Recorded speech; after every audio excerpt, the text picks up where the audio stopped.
Okay, so in this video, I'm going to show you how our team manages about 5,000 production servers with our platform as a service or PaaS offering. So we're going to build it out from scratch. That way you guys can see how it's built and you can use it too. This should help you whether you're like a team leader looking to make your cloud development faster and cheaper. If you're an experienced DevOps engineer that needs some kind of platform starting point for your team, or even if you're brand new to the industry and you're just looking for a resume project. We're going to start with a brief overview of the cloud service models, and then we'll walk through the platform architecture. Next, we're going to go through each individual component, kind of like the big pieces here. So we'll go through Terraform. We're going to use Packer. We'll show GitHub, not just GitHub, but GitHub Actions and how we're going to specifically use it in this case. And then we're going to do a little Next.js application and API. That'll be probably more so me just prompting ChatGPT to throw something together to do what we need. But I want some kind of UI that we can just press start, press stop, create a server, destroy a server, etc. And then lastly, we're going to go through CI/CD and state management. So we can use Terraform for state management, but we're actually going to use DynamoDB just as a JSON store or document store for all of our state management. So we're actually in the apply already. That's perfect. So we are creating at the moment.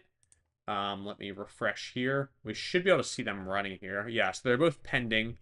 Let's check our UI. Has that updated? If I refresh, there we go. So what is PaaS? So Platform as a Service provides developers with a managed environment to deploy and to run applications without worrying about the underlying infrastructure.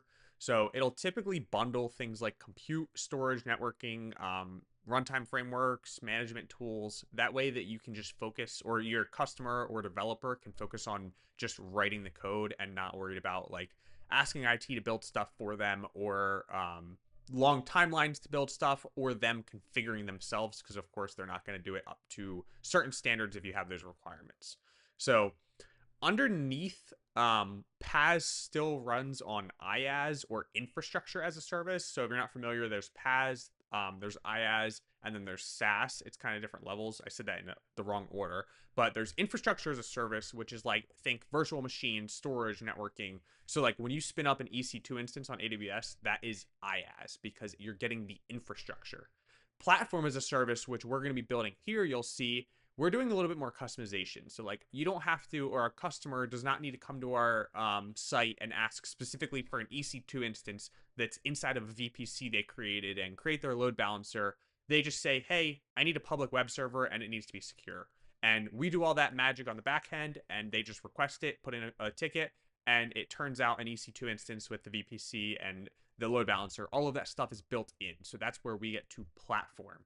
And then SaaS, we're not going to be doing any SaaS in this, but that would be like if you're using AWS Amplify. So you want a web server and you're just like, I know how to write front end code, but I don't know anything about infrastructure. Let me just tell you what my domain is and tell you where my application is in GitHub, and you do everything for me. So that's kind of the difference between the three.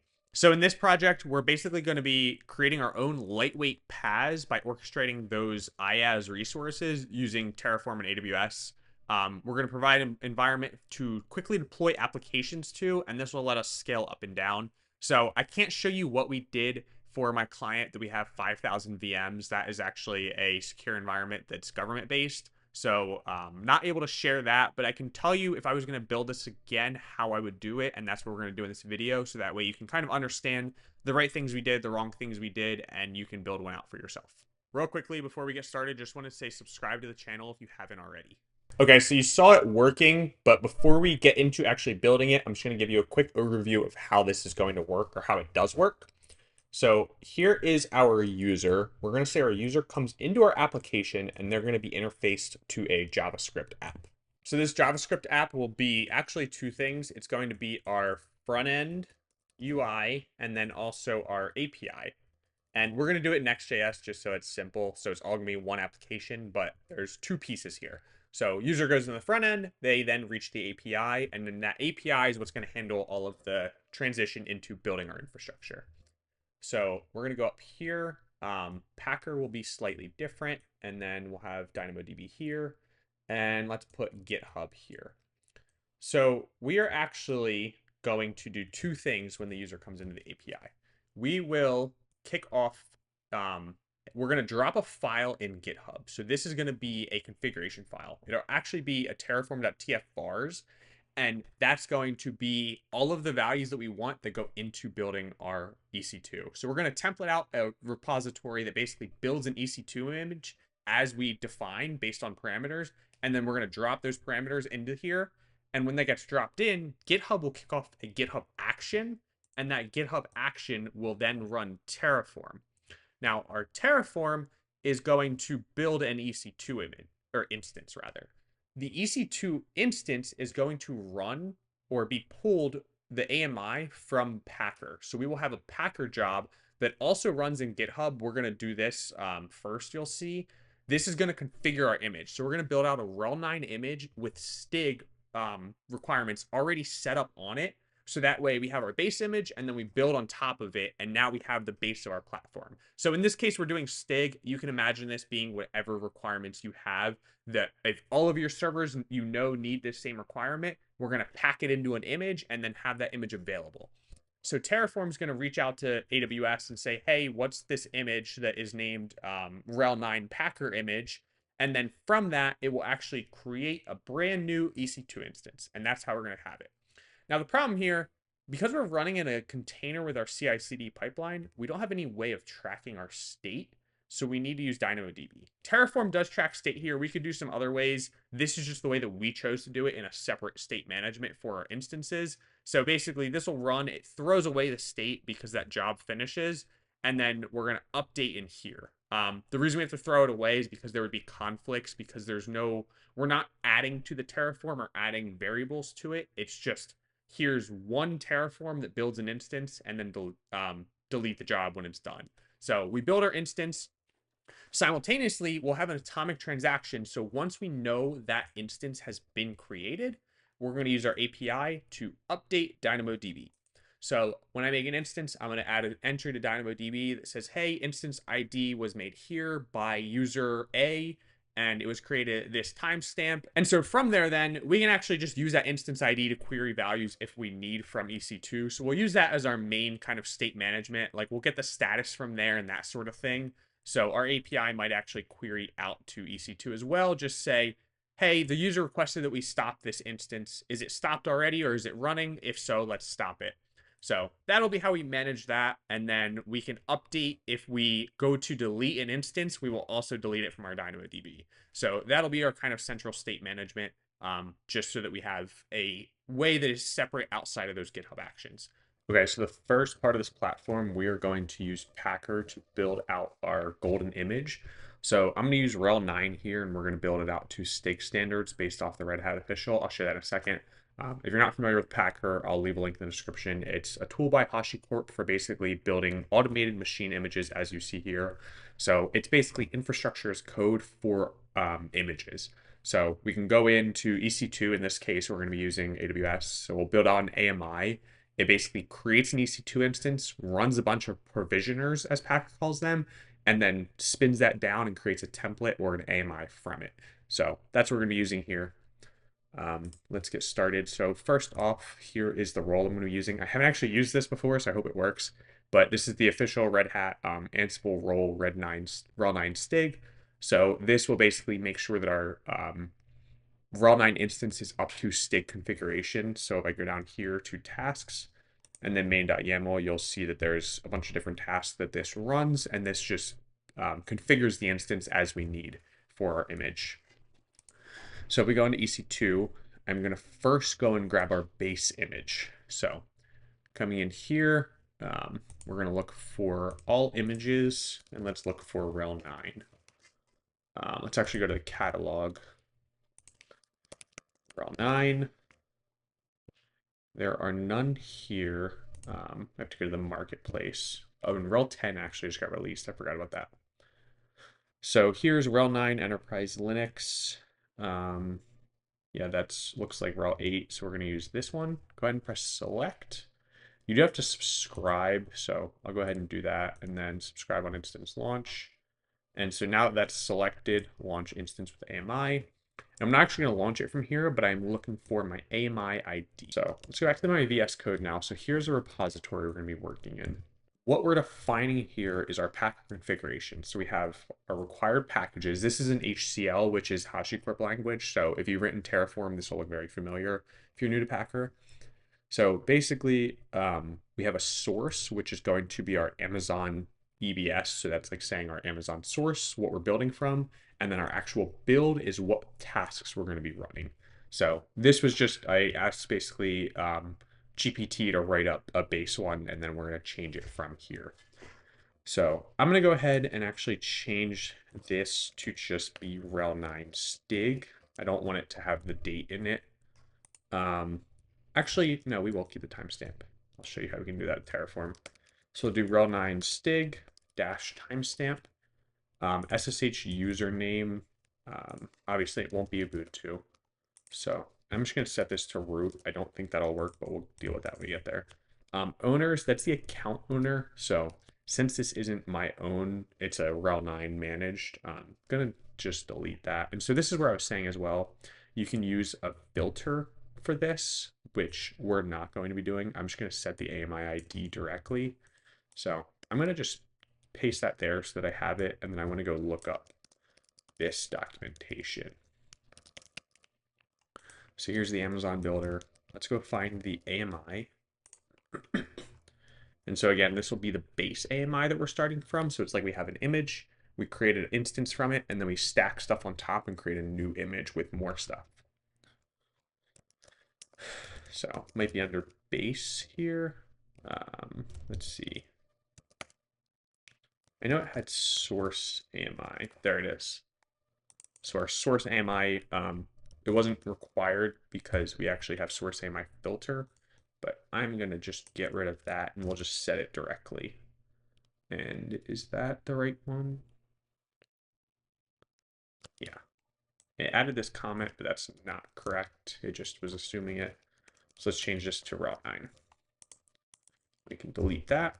And this should be a decent baseline. I'm going to keep the instance just as T2 micro. No reason to go big with that. And then our builder, I'm also going to change this build to rel 9 stig. So this is like the image in Amazon when it actually goes. And I'm going to add Packer so that I know that Packer built this. This way, if anything's hanging, if the job fails and it leaves it for some reason, it should clean up. But if the instance is still around, I know I can just delete it. So now what you'll see here is we have a provisioner. So this is what we're actually going to do when the instance is created. This is pointing to dot Ansible playbook. Right now I have this in here. This is not actually what we're going to run. So I'm going to delete that. I'm actually going to delete this entire directory and then go back to my Google and let's grab this one and I'm going to clone this. Yeah, let's do that. And I'm going to do git clone and I want it to go into Ansible. Did I do it right? I did not do that right. So let's remove Ansible and then move Ansible role to Ansible. Okay, so let's go back to VS Code. And there we go. Now we have that task cloned locally, and I could reach out to it directly, but in case they make changes, I want to have a version that's pinned, so I'm just going to keep it locally. So now we can go to, let's see, that'll be .ansible tasks / main.yaml. And that's good enough. This won't be complete, but I do want to keep it there for now.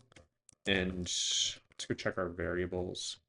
So we just have a region and it's US West or US East 1. I'm going to keep all of that. Let's do Packer init. Oh, I need a CD in my Packer. It's init. So I just had to grab the required plugins being Amazon, and then yeah, Ansible is also going to be needed. Just going to be looking for the version in here for the Ansible one. 1.1.3. Save that. And let's go ahead and init again.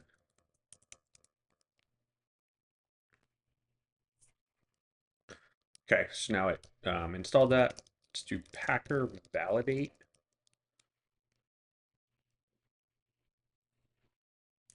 Unknown source. Oh, so we changed this to rel9, but we did not change. Where does it reference that? There it is. So change that there. Let's validate again. I'm going to just remove the timestamp. We'll just create it with a rel9 stig. Okay, now it's valid. And so I'm going to do AWS STS get caller identity just to verify that I'm logged into the right account. So it's 2858. Come back here, 2858. So now let's actually go to EC2. I'll show you that there are none running at the moment. So if I refresh, I don't have anything. We're in US East 1. So we're going to do packer build dot. And this is going to start building. So now you'll see it's going to pull in that AMI that we referenced. It creates a temporary key pair. So Packer's amazing. It actually handles the SSH for us. So it'll create a key pair for the instance and then SSH into it automatically. So what you'll see, we're waiting for instance with this ID. And so I would assume this is now starting. So there we go. It's initializing. Let's just give it a second to do its job. So the way this works is that Ansible provisioner is actually running on my Mac that I'm using and connecting in to run to the machine that we're running on, the Packer image. But then there's also the Ansible local. So if I come here, you'll see this one it runs Ansible playbooks that execute in an SSH server. Ansible local will actually SSH into it and then run the commands. So this means that you need it Ansible installed on the remote guest VM. Okay, so we got this running. A couple things. I had to add in our Ansible values here. So actually I need to change that, funny enough. We don't need that. And then we're adding -o for the SCP file transfer. And then we set the Python interpreter. So these things have been set. And then if we go into our main.yaml, that's the wrong one. Inside of our Ansible main.yaml, what you'll see here is I actually set ignore errors true. Obviously, this is not going to complete the rel stig, but what I'm running into, this is for a rel box that we have like full ownership on. AWS has a lot of configuration that they don't let you touch. So I'm going to just set it to ignore errors. Again, if I was building this as like my own like enterprise platform, I wouldn't do this. I would go in and change this Ansible role or find one that meets the actual AWS standards. But I'm going to do it for this case. Just I think it's still viable. So what you'll see here, most of the things that we can do as like the root user, or rather having root that AWS allows, we're still doing. So it's making all these configuration changes, but there's a few things that AWS just doesn't allow us to do. So it'll just error out. You'll see a few permission denied in here, and that's fine. We'll let them be. AWS probably follows these standards anyway, so it's fine. So this is currently running. If I come over here, we should see our instance running. You'll see all the terminated as well. But this will probably take a bit as there's a lot going through here. So we will check back when it's complete. Okay, so our Packer build finally finished. It took an hour and 15 minutes. I knew it would take a while. I did not think it would take that long, but let's go take a look at it. So we go in here. We see all of our instances are no longer running, so that's good. And there we go. rel9 stig is now available. So we could be good to go from there. And if you're not going to be updating this frequently, that would be enough. Being a DevOps engineer, I want to go ahead and add the GitHub action that we already built. So let's just make sure it works. Okay, so we finally got this running. It looks like you can see we install Ansible Galaxy, we install our roles, install Packer, and then we're doing our Packer build right now. So it is started. Let's go over to instances just to verify. Let's refresh here, and there we go. It's running. So a few changes that I did make. One, I just set up this workflow so that it'll run only when Packer or Ansible directories are changed. So because of the format later on, we're going to do it next with the Terraform. I don't want this running every time we make a change, only when we change the Packer setup. Other things, so I think all of this is the same here. We're doing packer build.packer. But if I come into my template, a couple things changed. I created a locals block with an AMI name. So we did run into a conflict because this AMI name was static before, and we can't have that. So I was trying to do this before, but it gave me an error, but you have to do it through a locals. So basically now we have a locals block that sets rel9 stig dash and then the date in this format. So now every single build is going to have exact timestamp down to the second, which is much better. That's what I wanted to start. So that's where we set our local AMI name. And then one other change, I did have to remove this was dot dot Ansible. I set it to a single. So basically now the thing that changes is when you're on your terminal, instead of running packer validate dot or packer build dot from the packer directory, you have to be at this root directory. So I could have done it opposite, where in the get action I cd into it, but hopefully I'm not running packer build from my local CLI anymore because I have done it now. So if I make changes, I'm just going to do it through the GitHub action, so that way I don't have to manually do these things. So and if I do, I can still do it that way, so it doesn't really matter. But that way the GitHub action has everything from that root directory cascading down. Okay, so I just recorded the whole part of me developing the Terraform, and it did not record. So I'm going to run through what we have here.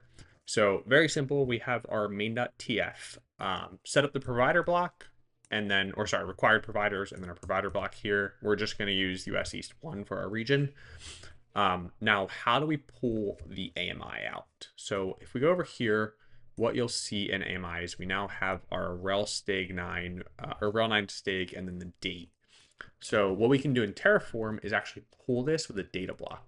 So most recent true, we'll come to that in a second. Owners, this is just my AWS account. So if I come up here, you'll see my account number there. Then we can filter. So we're filtering for the name that is rel9-stig star. So it's basically saying pull out all of the AMIs that have that exact name, which is what we'll be doing. And then the star would be where the date is. But then we do most recent true. So it then will sort and get the latest. So this way, if you're running Packer builds, say every day, it doesn't matter. Your Terraform automatically pulls that latest build as soon as it's available. So this is the data block that pulls that. And then here's our instance. So we're going to do a data block for passing in that instance AMI ID. I will also change out this instance type while I'm here. So I'm going to do var.instance type. And then we will go ahead and create this variable. And so you'll see in here, we have our region, instance name, and then our instance type. I'm going to default that one to T2 micro just to be safe. And then that should be good. And then outputs, we have instance ID and public IP. So again, very basic, but what the magic here now is the get action we developed. So we have all of our values that are going to be set in our Terraform TFRs file. And I'm actually not going to update this for now, because actually, yeah, we will. So let's do T2 micro. And so now I've added a change to this file. The idea is that our backend API is going to drop a file into our GitHub directly. So we're going to give it some kind of authentication, probably a PAT token that can access our GitHub repo, and it'll drop a file in here with all of the configuration from our user. And again, this is very, very dumbed down. You can do all kinds of configuration. We have like 100 different options in our production PaaS, but this is just to show kind of the workflow, and then you can build it and change it as you need for your company. So going to add T2 micro here, and then if we go over to our Git action we developed, it looks very similar to the Packer one, but this one's for Terraform. So now what we're going to do on changes only to terraform.tfvars. This is important. I don't want it to run if I make a change to my Terraform configuration, because that'll rerun the latest. I just want when that file gets updated.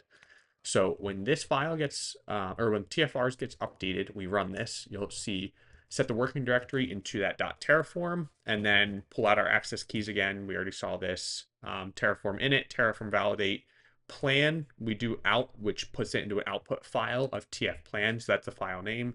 And then we do Terraform apply auto approve with the Terraform plan as our input. That's it in action. I'm going to go ahead up here and go ahead and commit this. So we'll do add instance type, commit it, sync it, and now that's done. Let's come over to our actions, and we should see our file running. There's add instance type, Terraform build, and you'll see runs pretty quickly for this stuff.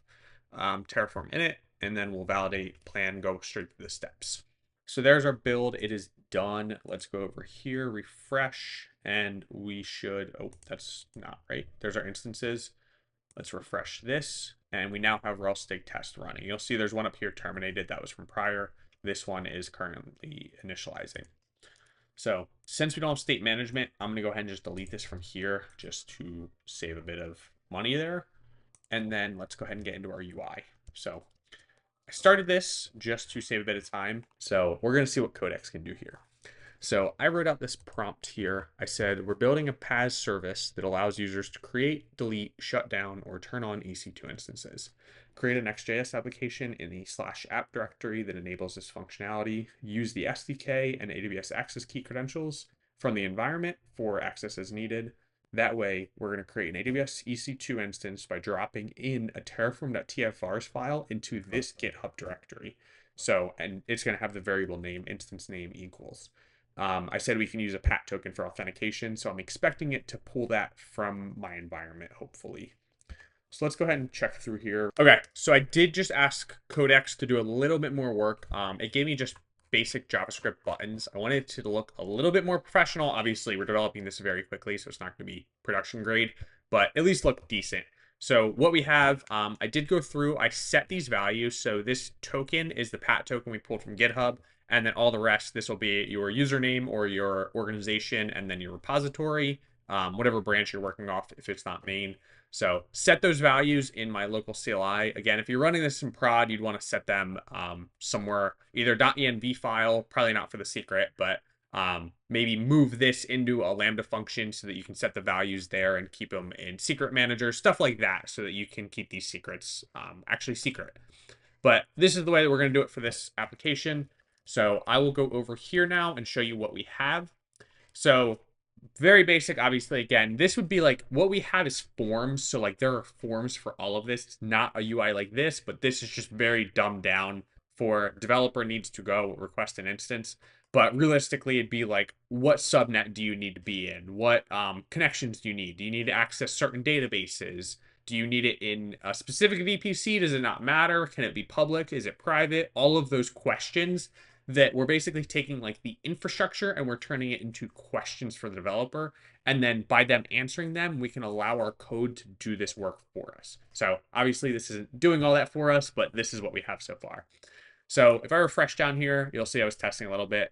Subscribe if you haven't already. So here's what we have. We have subscribe and like the video. These were a few more. They're all terminated. So that's what we have now. But basically, if I refresh this, you'll see nothing here right now. All of these are T2 micros. And I can select instances, I can start them, I can stop them or terminate, and then I can also create one up here. So I'm going to go ahead and create one for this, or we'll create two actually. So let's call it demo 1. Go ahead and create, and then let's see, do we get success? We did. Demo 2, and let's create. So what this is doing is it's now writing that to that Terraform TF bars file. So let's see, it should actually, yeah, so it added one here. So there we go. Instance type was T2 micro and instance name is demo 2. And then it pushes that out to our GitHub repository. So now if I go over to our workflows, you'll see here Terraform TFRs for demo 1 and demo 2. So let's open this up and we should see our action running and this will build out our two instances. So we're actually in the apply already. That's perfect. So we are creating at the moment. Let me refresh here. We should be able to see them running here. Yeah, so they're both pending. Let's check our UI. Has that updated? If I refresh, there we go. Demo 1 and demo 2 are both pending. So now you can see this is good because it's, I mean, we could do this in AWS as well, but now you get that access control that like, if I was a developer only working on demo 1 application, and I want to shut it off to do whatever I'm doing, I can go in there and just press stop. Or if I need to make a new one, I go in there and request one. I don't need all of the IAM access. And not that that's a problem, but it abstracts it away so the developers can do what they need to and the infrastructure team can do what they need to do. So the benefit here, obviously, this wouldn't be too beneficial. I could just give someone access to go build their EC2 instance because we didn't do anything special. But it's all of those other things that you can build this application into to manage for you. So managing all those connections, setting up if you need SSH keys, or if you want to do all of the networking on the back end. If you want, like, we could have a templated out web server that automatically comes as an image with rel 9 that is perfectly stigged to whatever standards we have and has Apache installed and running.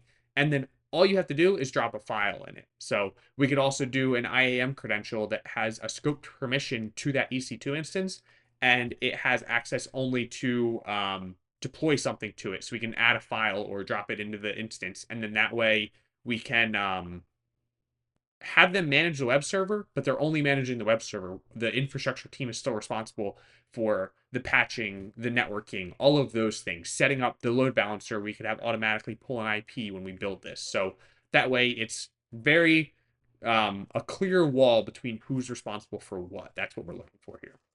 So while I rambled there, if we refresh, our 2 instances are now running. So I'm going to go ahead and select one and do a stop. And that says success. There we go, stopping. That's perfect.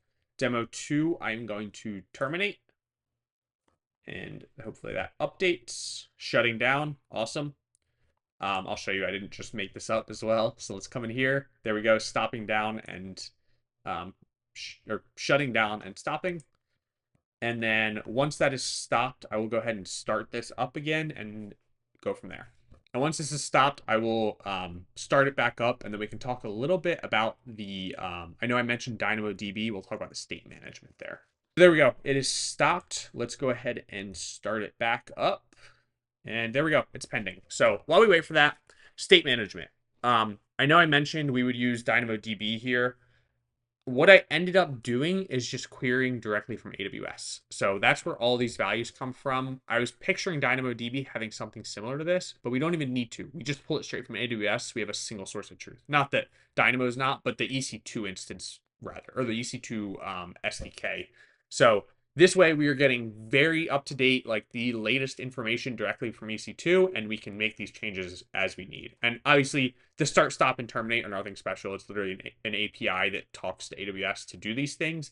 But what is unique here is that we are dropping that file and then building based off of a pre-configured way of building this. So inside of here, our main.tf, this is where a majority of that work is going to be. All of those configuration things that I had mentioned. And it's so hard to do here. Drop in the comments if you do want to see any additions as far as like, oh, I'd love to see this on Azure, or I'd love to see how you would build this in a VPC connected to a database. I'd love to see how to build Lambda functions this way. Like all of those sorts of things. It's really, you can do anything set up this way.